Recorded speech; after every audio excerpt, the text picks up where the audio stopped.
Hello, BookTube. Got a little mail for you. Thought we'd go through it. No boxes, but some cardboard packages, and a few of them. So there might be something in here that's squeal-worthy. In fact, these big white cardboard packages often mean finished copies, so it might not all be 2020 stuff. That's my main worry when I'm doing these mail hauls these days, is that I'm going to encounter only stuff that I will not be reading. I'm not reading any. I'm not reading any 2020 books in 2019, so sometimes I'm getting a whole mail haul in which I cannot dig right in. I'm so accustomed to digging right in. So what have we got here? Okay, this comes out in February. This comes out in February. This is from Tor Teen. I've been very encouraged lately, from the autumn on, really, that Tor has been noticing me and that I've been getting some stuff. I've also been requesting some stuff with success. It's a tremendous feeling. Tor, for those of you who maybe aren't up on your publishers, Tor is one of the foremost publishers of science fiction and fantasy in the world today in English. So I'd love to get on their list and do. I mean, it's a chicken and the egg type thing. If science fiction and fantasy publishers of contemporary, ongoing, current science fiction and fantasy don't send me books, then I don't read them, and if I don't read them, I don't review them, and if I don't review them, I don't get them. It's a vicious circle. So this is great. So this is YA. This is by Kristen Simmons, and it's called Scammed. They're all lying, but so is she. I don't have a pub sheet for this thing, but this is the follow-up to a book this author wrote called The Deceivers. So I don't really have anything to show you either. This is not the finished copy. The finished cover artwork has, I think, a trio of young teens on the cover. But I can tell you about it anyway. This comes out in February. This is Bryn Hilder is living a life she never dreamed possible. She lives in a mansion, getting a top-rate education at Vale Hall. She has friends and an almost boyfriend. Anything she wants, she can have, except to remove that almost, I guess. Maybe she wants it that way. The only catch? To stay in this life, she has to help the director of Vale Hall take down the bad guys of Sikawa City by collecting secrets and running cons. Getting everything she wants and fighting evil doesn't seem like such a bad deal. The thing is, she's not convinced anymore that Dr. Odin is really going after the bad people after all. And the friends and almost boyfriend that have made her life so different are all liars and con artists. So can she trust any of it? That any of it is real? Okay, so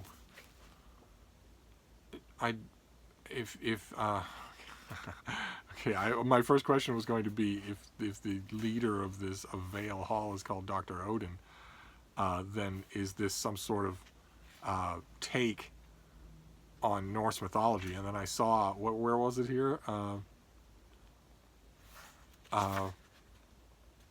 Yeah, one of the characters is named Balder, so I'm thinking it is a take on Norse mythology, at least lightly.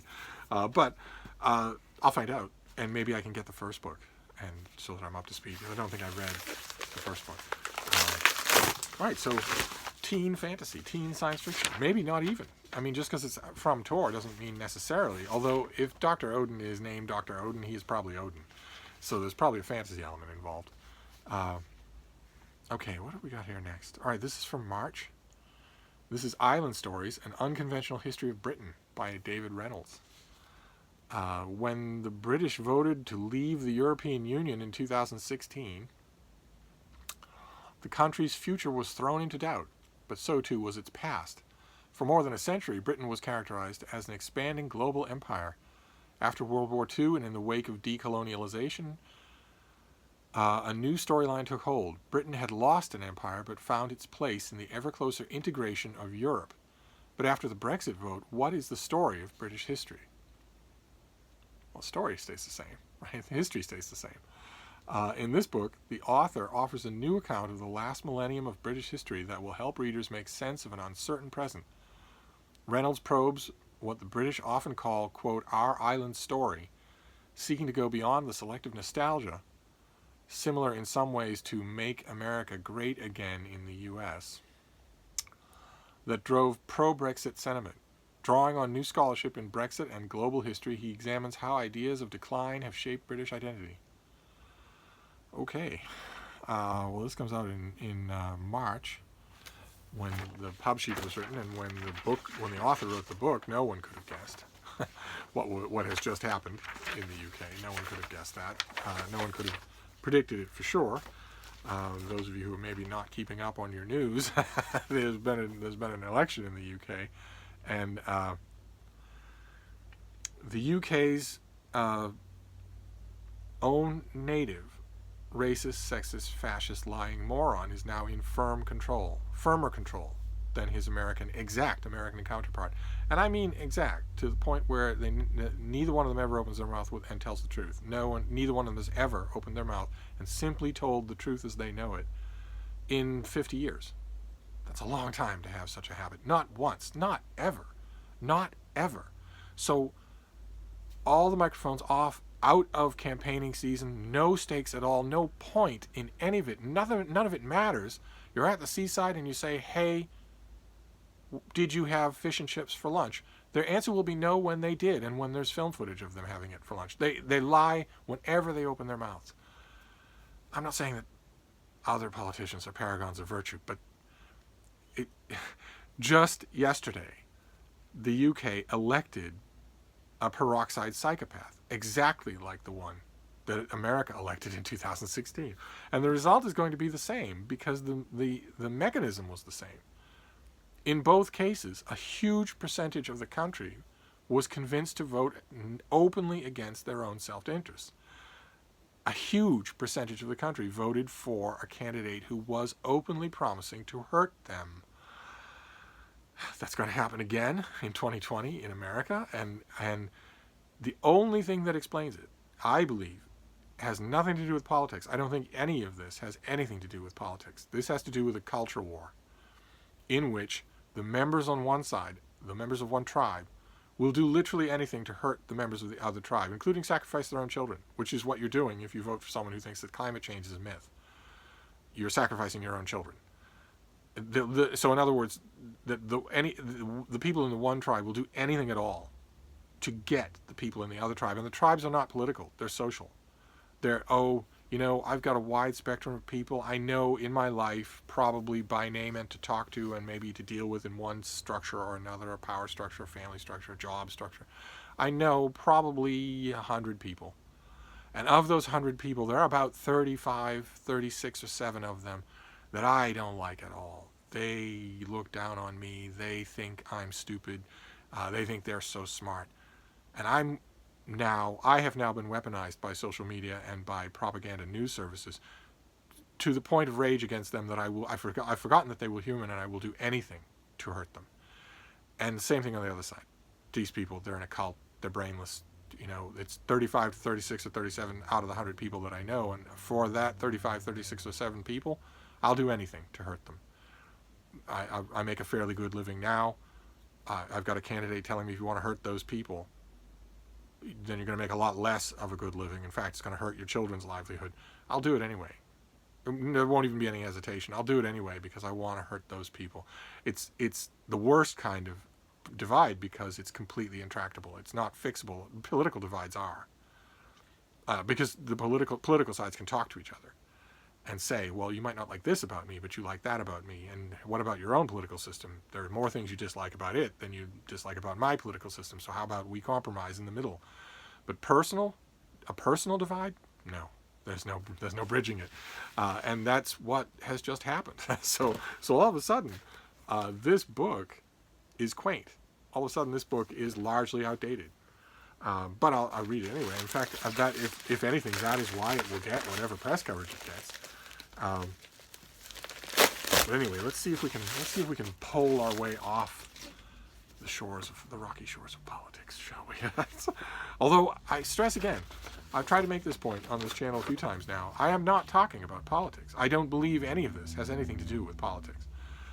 I'm not talking about Donald Trump or Boris Johnson here personally, because I don't think either one of them has a brain in their head. Despite having gone to the very best schools and knowing the very best words, I think we are in a way having a test run here. In a way, these are plodding morons toying with the tools that a much more skillful practitioner can use to kill representative democracies in both countries. We're, in a way, this is a trial run. I would say that we're lucky, but we're not. We get to see it coming. I'm not talking about those individual men. I'm talking about the political parties they pretend to represent. They don't. They don't. Either one of them represent it. You look at the written, spoken, expressed opinions of either man going back 30 years, you will see that they have been their own opposition more often than they have been in their own party. I'm not talking about them. I'm talking about the party mechanism that will benefit from them as a lightning rod. And in both cases, but let's talk about America here, since the subject has metastasized to America, since no one's going to mention Boris Johnson in the next 48 hours in any news cycle without mentioning Donald Trump.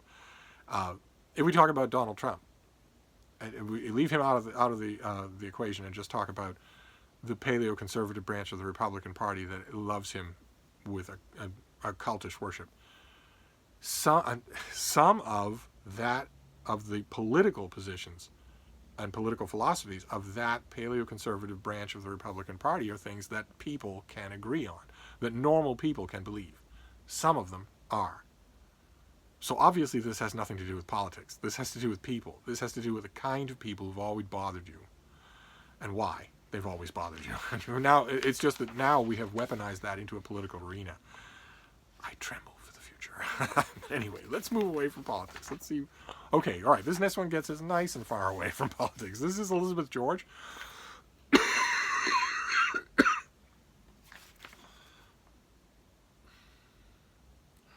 A lot of you will know her as a mystery author. Her mysteries are really, really, really good. And this is her new book. It comes out in April, and it's not a mystery. It's instead a book about how she does what she does. This is called Mastering the Process, From Idea to Novel. Elizabeth George is one of the most acclaimed mystery writers of the last 2 decades. The books in her Inspector Lynley series are mainstays on bestseller lists around the country. And I want to stress, that is true, they are, and unlike most books that are mainstays in a series, or that are mainstays on bestseller lists, the Lynley books are really, really good. They are really worth your time. If you haven't tried one, they really are. If you haven't tried one, Elizabeth George exalts in long books. I myself think she gets better the longer her books get. The more space you give her, the better she is. A rare thing for a mystery author, a rare thing for an author of any kind. If just go to your library and there's a big behemoth book of hers called Believing the Lie. Borrow that book and give it a try, and you'll see what I mean. I believe you'll see what I mean. But anyway, George's uncanny ability to create character arcs to sustain over 24 novels, scene development that takes a reader right into a picturesque English setting, and a captivating plot twist that make her novels the definition of a page-turner, has cemented her as one of the great crime novelists writing today. And she is, at events, inevitably, she is asked, how do you do it? Where do you get your ideas from? That sort of thing. Do you have any tips? And this is the book where she finally shares her method. She takes readers through her entire routine of researching, outline, and writing, one that she has perfected over dozens of books. She uses one previous Inspector Lynley novel, 2008's Careless in Red, as her example, and goes through how she made that book. Fascinating. Absolutely fascinating. I could read books like this all day long. So I don't get to read this until the new year, but this comes out in April. And those of you who are Lynley fans, who are Elizabeth George fans, you're already going to know what I'm telling the people who don't know her, which is that this author doesn't write bad prose, no matter what it's about. So this book is going to be fascinating. Absolutely fascinating. It won't be a new Lynley mystery, but it'll be fascinating. But I noticed we haven't had any finished copies. So now we have these white cardboard things. So we'll see if maybe we have a finished copy or two here, and then we'll finish up. Let's see. Okay. All right. This is finished copy number 1. This is the English language translation of Marcio Gala's The Black Cathedral. We saw this on this channel, an advanced copy. The author was born in Havana in 1963. He's a novelist, poet, and architect, and is a member of the United Nations, the National Union of Writers and Artists of Cuba. And this book, the Stewart family moves to a marginal neighborhood of Cienfuegos, a city on the southern coast of Cuba. Arturo Stewart, a charismatic visionary preacher, discovers soon after arriving that God has given him a mission to build a temple that surpasses any seen before in Cuba and to make Cienfuegos a new Jerusalem. And this is, I think I mentioned, this is the English language debut of a Cuban literary star. How fascinating is that? Okay, so this is another book that comes out on January 7th. So that's right around the corner, but it's not here yet. So these might all be books that are from 2020. That's bound to happen. Let's see. Okay, this next one is also a finished copy. This is probably also 2020. In this country, anyway. Yeah, this is mid-January. I think this is out already in the UK. This is by Jessica Andrews. We've seen this already. This is Saltwater. The requisite hideous American cover. And once again, just like with the Black Cathedral, this is the pub sheet just has blurbs. Carefully gathered blurbs. Daisy Johnson, Lucy Jones, Alex Preston. But what have we got here for our book? From that first immaculate fluid connection through the ups and downs of a working-class childhood in northern England, the one constant in Lucy's life has been her mother.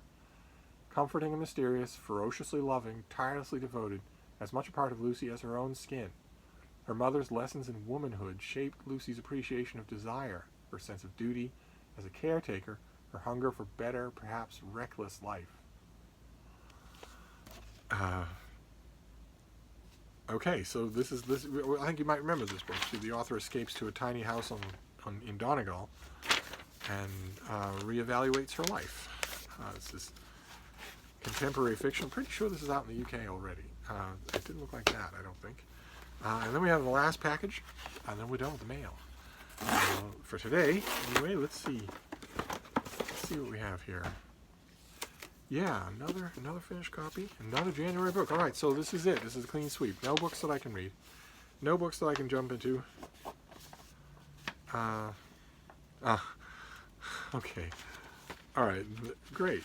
This is, what do we got here? This is Robin Carr. She's a contemporary romance author who's really good, really enjoyable. You can just escape into one of her books. They are perfect escapist literature. Let's see what we have here. Sorry, I'm trying to get all the folderol off it. This comes out in January 7th, like so many other things. This is The Country Guest House. What a lovely cover.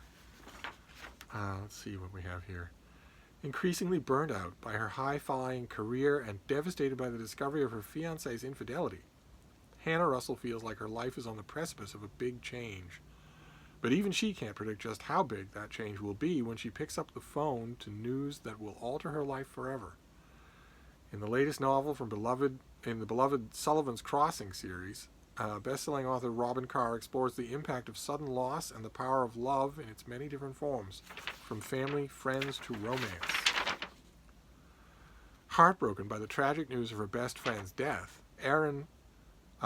Hannah hasn't even begun to come to terms with her loss when a brand new role is thrust upon her, throwing into question everything she thought she knew about her future. With her friends estranged from her family, she has named Hannah the sole guardian of her 4-year-old son Noah. That is certainly not legal. And they go to Sullivan's Crossing, Colorado. That's where this story will take place, and it will involve a handsome property owner named Owen. They're always named Owen. And she did this author. I think her last book. I can't remember. No, it's not saying here. Okay, her last book was The View from Alameda Island, and it was wonderful, just wonderful, as the kind of getaway that I'm talking about here. You really can't go wrong with this author if that's the sort of thing you want. Although I imagine that is not meant at all to sound condescending. I imagine the people who read only romance novels would like her too.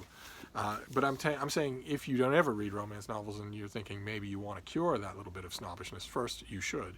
And second, these are the kind of authors to start with. Her, Jude Deveraux, Diana Palmer, a few of those people, rather than dig down deep into the hardcore genre romance writers, try something that is going to be on the New York Times bestseller list. The View from Alameda Island. Try that book. It's a paperback in your bookstores now, I'm sure. But anyway, so this was the mail, and it was all 2020. We have The Country Guest House by Robin Carr. Cannot go wrong with this book. It'll do exactly what you want a getaway novel to do. Then Saltwater by Jessica Andrews. The Black Cathedral by a Cuban literary superstar. From Mastering the Process by Elizabeth George, a book about writing. Invaluable from someone who does it so well and has done it for so long. Island Stories by David Reynolds, about the UK's myths about itself, stories it tells itself about itself. Inevitable to read this book now in the light of how those stories are changing. Those stories have literally changed overnight. So it's inevitable to think about that. And finally, Scammed by Kristen Simmons. This is not what the cover is going to look like, I don't think. I hope not. But it's the second volume in a sort of a supernatural Gossip Girls that I think I need to get on the stick about the first one, so that I don't miss out when this one comes out. But anyway, that's it. That is the mail. If there's more, then you'll be the first to know. But otherwise, I'm gonna go. But I'll be back. Thank you, BookTube.